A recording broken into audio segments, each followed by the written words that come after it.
Beautiful, Eddie, with Kate there. So we come to a highlight of any Melbourne Cup Carnival, the Mackinnon Stakes this year, sponsored by Seppelt. And let's start with a Godolphin Blue, and why not?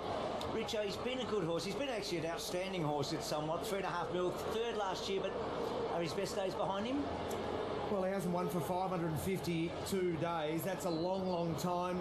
James Cummings, well, his famous grandfather won this race an amazing 11 times. It's somewhat ran in the placings last year. But considering I think that this year is a weak race outside the top 2 or 3 chances, you can imagine he might have the ability to run right into the race. Don't worry, Chris, you can walk in front. He gets a lot of privileges, does Chris Wallett, and that's fair enough. I think he's tested at weight for age grade at this part of his life. Place at best. Has Kerr McAvoy, James Cummings. Richard Prized Icon hasn't won since he won the Derby here a couple of years ago. He's run some very good races since. He's been quite consistent, but he's found it difficult to break through. And I don't see this field being any easier for him. Look, he's another horse that runs well at Flemington, and he could run a nice race, but I don't see him mixing it with the likes of Blair House. So we come to probably, I think, the key runner, don't you, Cheska, for the race? I mean, if he does reproduce the Caulfield run, he'll probably win. Yeah, he's got to be the horse to beat on form for sure. He was only beaten very narrowly by Ben Battle last time out at Caulfield. Ben Battle then runner-up to Winks in the Cox Plate. That's some seriously good form for this, and he's holding his condition really well as Blair House. Charlie Appleby said he's not the easiest horse to ride, so Will Buick's going to have to position him well and deliver his chance at the right time. But given the competition especially, he has to be the one to beat. Richo, on Mackinnon Stakes Day last year, Trap for Fools was winning his 3rd consecutive race in WA, on his way to 6 straight in a much weaker race, but he's so consistent. Well, Jared McLean's done a wonderful job. For those on our 7 audience that don't know, Jared McLean is the right-hand man for Darren Weir. He looks after his Warrnambool stable, yet he still has 10 or 12 horses of his own, and this is the star of his stable. It is Trap for Fools. Look, he was tested out in the Moonee Valley Cup out to a trip. He ran 2nd there behind Ventura Storm, who went to the Melbourne Cup. I think 2,000 metres is his best distance. Of course, he's not suited for weight for age. He's way out of it in regards to his rating. But in a small field, he's the obvious leader. He may be able to lob into a place. As you say, he was good in the turn, but was it? Cheska, I'm a bit intrigued by Doubt Defying. I actually think he's a very good horse, but he's only tried 2,000 no good, but he's won 5 of his last 6. There's some upside, but I'm not sure if it's today. Yeah, I just don't know really at this grade. He was a good winner of the Sale Cup last time out, but that's a listed race. He had 54 kilos. The horse behind him had 59. This is a massive step up in grade to Group 1 weight for age. Look, I don't doubt that he can't keep improving. He's won 8 of his 17 starts. He's from Queensland. And look, I think he's a fair enough horse, but at this level, not sure. So we go to Octobello. He won the Cranbourne Cup, and Sully ran 2nd. That falls Frank today. Sully got beaten a nose in the Queen Elizabeth, but he's an outsider. So we come to the other absolute key horse, Cheska, the Irish Derby winner. We've never said that before at Flemington for this race. No, we haven't. What a treat to have him here, and he is looking a treat. Let me tell you, big, beautiful son of Camelot. And yes, he won the Irish Derby. Then he ran in a very good 2,000 metre race in England at York, where he was beaten by our smartest horse over that trip. He then stepped up in trip to mile 6 and came 2nd in the Irish St Ledger. That's decent form, but I just query whether he's got the pace for this. It's interesting whether or not he's got the pace, but the fact that he is an Entire, he's a son of Camelot, I'm sure he's racing not only for Group 1 status here to add to his Irish Derby, but also I think he's racing for a stud career in the Southern Hemisphere. You look at that form reference through the Irish Derby. 3rd was Saxon Warrior, 6th was Old Persian. Well, Old Persian defeated Cross Counter, who just won a Melbourne Cup. 7th was DXB, who ran 2nd in Epsom Derby. It's elite form. It is. Richard, what about Shillelagh the mare? Well, it's hard to believe that at 7 years of age she's going to have her first crack at 2,000 metres. James McDonald's referenced that. Gee, she got a beautiful run through. James McDonald, that was a 15 out of 10. That's how good that ride was. That was unbelievable. 2,000 metres unproven up against this field. Gee, it's a risk. How's Extra Brute come through? What was a grueling derby on Saturday? It was. You often talk about 2,500 metres at this time of year for 3-year-olds. 3-year-olds being tough. Well, he's back here within a week. If I can get close to him, I might ask Craig Williams, who's a good student of the form, how he lines it up. Yeah, the 3-year-old's had a really good run in the race last year, so he's got the real solid form with no weight. I'll let you go. Got him right at the right time, didn't you? And Mickey Blue Eyes, well, he's the other 3-year-old for the Derby, but look, I'd be very surprised. He was 16-1 in the Derby. I just could not see that happening. Well, what do you reckon, Dewey? It's the first time you would have... I'll get to you in a second. I'm going to head to Jared for a second from the tab because I want to know what price Blair House and which of the two Derby winners is shorter. $2.30 for Blair House here, Bruce. We bet odds on at one point yesterday. Today, even money to the $2.30. It's still the money horse in the race. The Victoria Derby winner, well, it's been one of the most extraordinary moves of the day. $9 to now $4.80 from this morning to now. It bottomed at $4.60. Shillelagh's the firmer here late. We took a $20,000 bet this morning, and it's been $7.50 to $5.50 in about the last 7 or 8 minutes. Latrobe's been holding $5.56, just back to $6, and then it's 23 and longer the rest. Well, Huey, you were going to ride Latrobe. If you walked out and saw him like you did today for the first time, what did you think? I tell you, his coat is gleaming. He is a dark colour though, so that's enhanced a little bit with a nice sunny day, but he looks very well. So it's hard to know what he's going to do. We nearly got to see him race before we're going to know, but yeah, I would have been very happy when I saw him if I was riding him. It's a good rap, isn't it, from the champion jockey about the Irish Derby winner. A break, back with the Seppelt Mackinnon Stakes.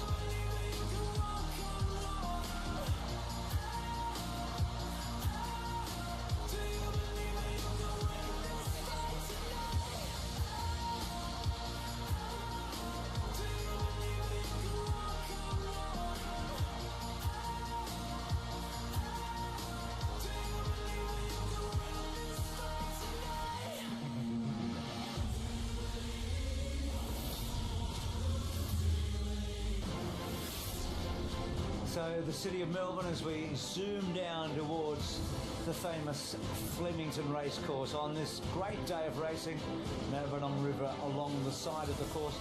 Back to you, Jared, for the hot horse for the Seppelt Mackinnon. It's going to be the 7-year-old mare Shillelagh, Bruce. $9.50 at midday, $7.50 to $5.50 in the last 7 minutes. So a couple of really heavily backed horses here. Shillelagh, the hot horse.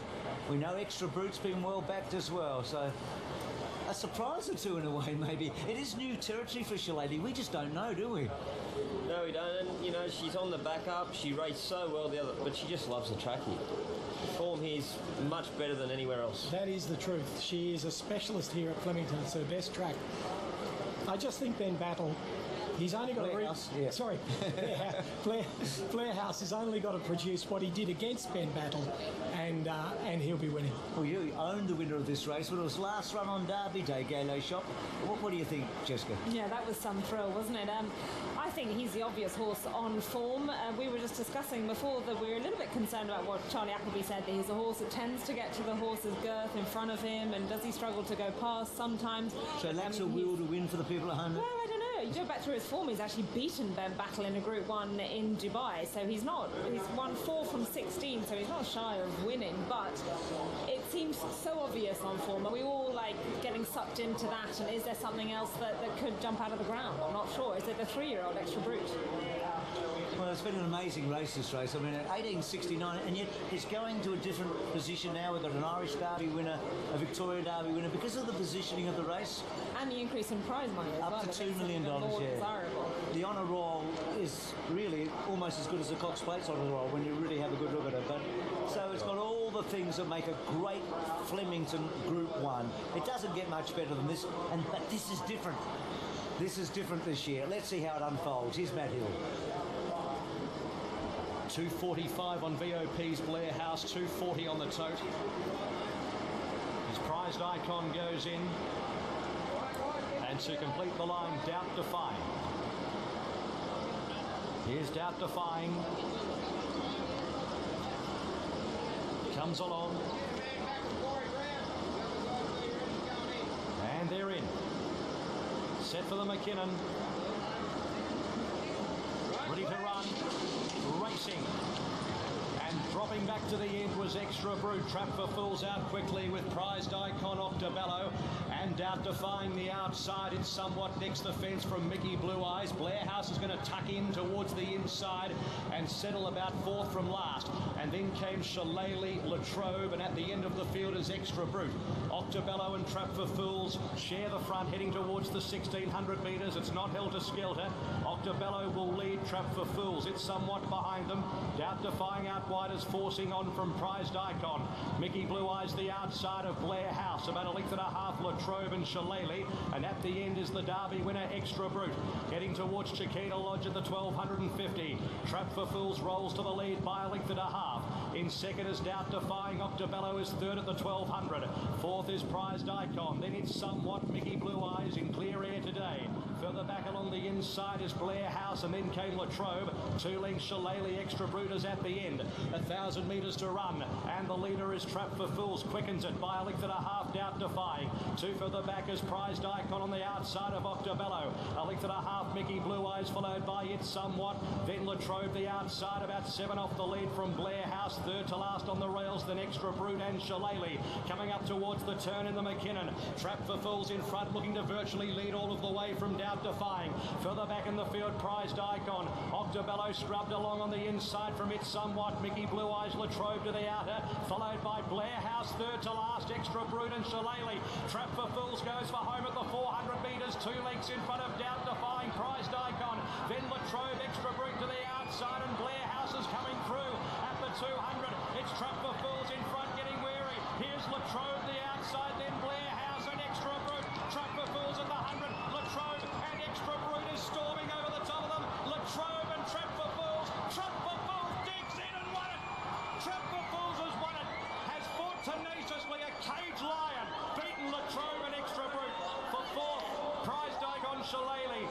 Further back in the field, then Doubt Defying. Back then was Mickey Blue Eyes. Blair House pulls up quickly. It's Somewhat. And Octobello. What about that, eh? Huey couldn't make the weight on Extra Brute, who wins the Derby on. It was a brilliant ride, actually. It wasn't it? It was a great ride, but it was the only leader, and he raced so well in the Turnbull. He was only beaten a little way by Winks, and he made all that day. And it's no surprise to see him win here like that today. I'm surprised. I just didn't think he could hold a horse like Latrobe off. But he's done it, and that's a gutsy effort. Not only Latrobe, our Derby winner too. I mean, the 2 Derby colts were at him, weren't they? It was a stirring race. It really was, but you tell me that on the form, wasn't this the horse that they didn't allow to run in the Cox Straight? This is the horse that didn't run. But as Huey said, that was a bit of a surprise because he ran great against Winks, didn't he, here? He did, but his form, you know, he wasn't a Group 1 winner then, he is now, and thoroughly deserved. You're going to run next year, Huey. He will. Look, it was a super. The other horse that might see next year is the third horse, the VRC Derby winner. To see him perform like that at this level spells great things for next season, I believe. And a line on Latrobe, the horse you were going to ride? Well, he's run out of his skin, hasn't he? And as we said, we thought he might be better suited over a little bit further, but he looked very well and he's run to his looks. Well, John Allen, what a carnival. He's with Chris Simons. Well, John Allen, just when you think it can't get any better, and it does. Jared McLean, someone that you've been associated with for a long time now with the Warrnambool-based stables, but wowee, this is just unbelievable. Yeah, unreal. That was a big thanks to Jared for giving me the spin. The horse is just so tough, rolled along a good tempo and kept picking it up, and Latrobe got to me at the around 4, and I thought he had me for toes, but he started putting his head down and really fought. Talk us through the run. You got to the front, you dictated terms.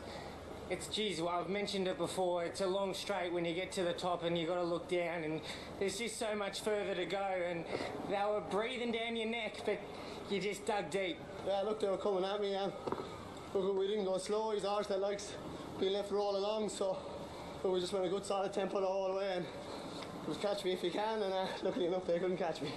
John Allen, it's been a pleasure speaking to you today, because that's 3 you've had, and it's just remarkable to see the boy from Ireland, the jumps jockey, got his ticket here because he read an article in an Irish Post, and that's why he came here. Is that correct? Yeah, look, a long way from home, I suppose, but look, I took a chance a few years ago, and it's paid off, you know. But that's all down to Darren Weir, all his team, and great to pay them back, and Jared McLean as well, who does a lot of work with Darren's team. So yeah, look, unreal. Well done, John. Cheers, man. Thank you. And well done to Jared McLean. Jared, always the lieutenant to Darren Weir, and you get your moment in the sun here to win your first Group 1. Describe what was going through your mind the last 400 metres. Yeah, well, obviously I was waiting for the post to come up, but it's the best I've actually seen him kick, and, you know, obviously I was hoping for that, and he sustained the gallop to the line.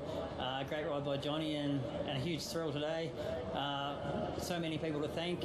Obviously I can't remember everybody, but got to start at home and thank my partner Crystal and my 3 kids at home watching, Lucy, Jackson, Pip. Big thrill for them. My mum and dad, my sister, my brother.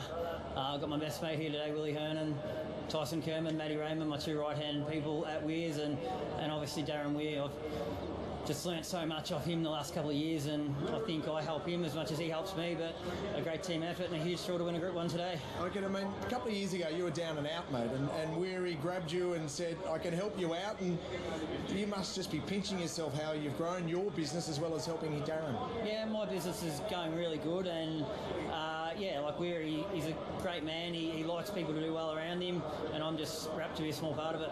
Surely not in your wildest dreams did you think this guy was a weight for age Group 1 winner? No, not at all. And in my thank yous, I just forgot probably the main man, Lindsay Smith. He's just been terrific to me. Obviously, Cougar Express, winning a Grand National Hurdle was a big thrill, and this bloke. And, you know, obviously it was disappointing, the Cox Plate, but I was on that occasion, I said things happen for reasons, and maybe this was meant to be. You're a Warrnambool boy. I know how much you love the carnival, but this is pretty special, isn't it? You've defeated an Irish Derby winner to win a time-honoured Mackinnon, a Group 1 in front of 100,000 at Flemington. Yeah, big thrill. Obviously, it'd be great to get around under one day with Brad, but this is great. And how good's Johnny Allen going this week? And in general, just a great bloke, great worker, big part of our team, and big thrill to win my first Group 1 with Johnny Allen. Sensational win, mate. Well done. Thanks very much. Extraordinary win there for Jared McLean. Yeah, great stuff, Richo. Yeah, absolutely. What a story. Scratching the Kunji, this horse. He's in the wrong stable, Richo, and then, of course, didn't get into the Cox Plate. And we've got an Irishman beating the Irish Derby winner, eh? And let's throw, can you believe that? He did run really well. The Irish Derby winner. He really eyeballed Trap for Fools, but Trap for Fools was too good. And what a story Johnny Allen is. He's about to come away and have a chat to you. He's the rising star in Australian racing at the moment, no doubt about that. We were here on Saturday afternoon talking to him after the Derby, and John, it's just, it's hard to, well, what about for you? For us, we're loving it. Is it hard to take in? Oh no, look, I'm happy to take it in anyhow for sure. Look, unbelievable, really. Obviously, look, it's hard, like on the, but I've run the sponsors hat now there. Okay. Yeah, look, Darce, just credit to him, he's just so tough. I fought him off, they came at him at the furlong pole, and he just took his head out and really tried for me. So I was waiting for my own mate, Extra Brut, to come at me, but I could see him coming at me late, but well, I was too strong today. So you knew exactly, you had the Irish Derby and the Victoria Derby winner both breathing down your neck. Breathing down my neck, yeah. But look, credit to Jared and his team to do a lot of work. Obviously, Jared's a big part of Darren's team as well, so look, brilliant to pay them back. Now, I'm thinking you haven't ridden this horse before in a race, am I right? Yeah, probably played my part a bit. Benny Allen and Dean Yandel are both suspended. They have been riding him, so look, you need a bit of luck in this game, and I was lucky enough able to get on him today. John, you're having a remarkable time. We're just lapping it all up. And how many times have you beaten an Aidan or Joseph O'Brien in a race before? No, very rarely, but look, yeah, look, I was delighted to win it. I knew I beat, but once we got ahead in front. You're a modest man. You've had a most magnificent carnival. Congratulations, mate. Brilliantly done. Thank you. Absolute beauty. And Richo, over to you, mate. Yeah, so close, but so far for Joseph O'Brien. Nelly, the perfect record here in Australia. The Trove did you proud, though. Yeah, he's done a fantastic race. Mark gave him a great ride. Listen, we can't ask for much more. Probably the winner just got a little bit soft maybe on the lead for us to come from where we were, but can't ask for any more than that from the horse. Especially over 2,000 metres. You've been saying, you know, he's been trained towards 2 mile, but to sprint as well as he did over 2,000 will give you a lot of satisfaction. Yeah, absolutely, and he's only a 3-year-old, and like I say, he was giving away a lot of weight, and he's done it the hard way. He's moved on the turn and galloped all the way to the line, you know, so listen, he's a horse that we can dream about going forward. It's fantastic to have you here in Australia. Well done. Thanks, Thanks, Richo. Oh, great stuff. What a Mackinnon, eh? Trapped for falls. Hanging on to beat Latrobe, the Irish Derby winner, with Extra Brute flashing home the Victoria Derby winner. Not what we expected, but what a story. John Allen, what a week.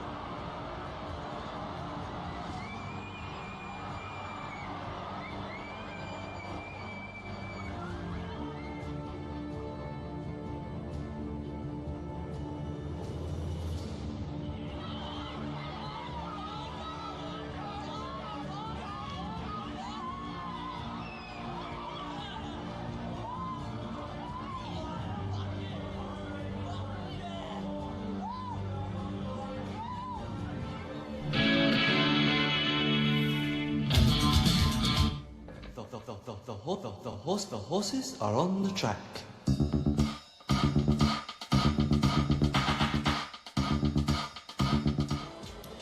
Well, what a race. Trap for Falls. I thought it was a brilliant ride by John Allen. Both the Derby horses covered themselves in glory.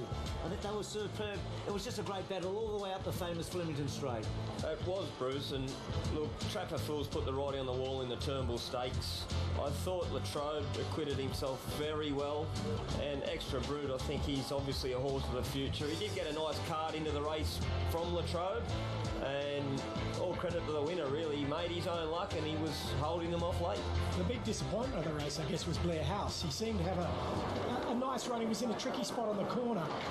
He came on for a while, but then he faded. He did. And Mickey Blue Eyes were here now with Corey Brown, who gets out the back. How fast did they run? I'm just trying to think. It was 202.31. That's a reasonable gallop. I thought the pressure, it's hard to judge looking, but I thought the pressure was reasonable early. I felt Blair House would have settled a bit closer. So the fact that he dropped in behind it somewhat suggested to me the pace was pretty good early. So Mickey Blue Eyes was always going to be an outsider for Corey Brown, wasn't he, Huey? I mean, he was out the back, and we don't think he's going to play a significant role, but there are horses around him and inside of him, like Blair House, etc., that we thought an Extra Brute. Well, that's the trouble Mark Zara had. His following horses aren't going to take him into the race. So Latrobe had to come out and make his own run. And if he had a horse to track up into the race, then maybe the result would have been different. But that's horse racing, and as a rider, some of these things you can't control. Yeah, they said they were going to ride Latrobe as they found him, and typical of a European horse, he wasn't very quick away from the barriers, ended up quite far back. He was upsides Blair House for a lot of the run. Mark Zara seemed a bit keen to keep Blair House in the little pocket that he had him in. He ended up coming wide on Latrobe. Blair House went up the rail, but he showed, we were questioning his turn of foot, but he did actually show good zip to go up to Trap for Fools. But just the winner, what a gutsy performance to lead all the way, and noticeable the second and third came from off the pace. It can't have been a slowly run race, and this horse has just been tough. Just a couple of really quick things. John Allen did ride work for Joseph O'Brien's mother and grandmother at the property, so there's a connection there. And Trap for Falls, Jeffrey Evans owned a horse. He's in this horse. He owned a horse called Free at Last that got balloted out of the Melbourne Cup in 2004. Didn't get a run in 2004. This horse we know didn't get a run in the Cox Plate. So right now Jeffrey's here. He's having the time of his life. He's just won the Mackinnon. So there you go. Trap for Falls winning over the two Derby colts.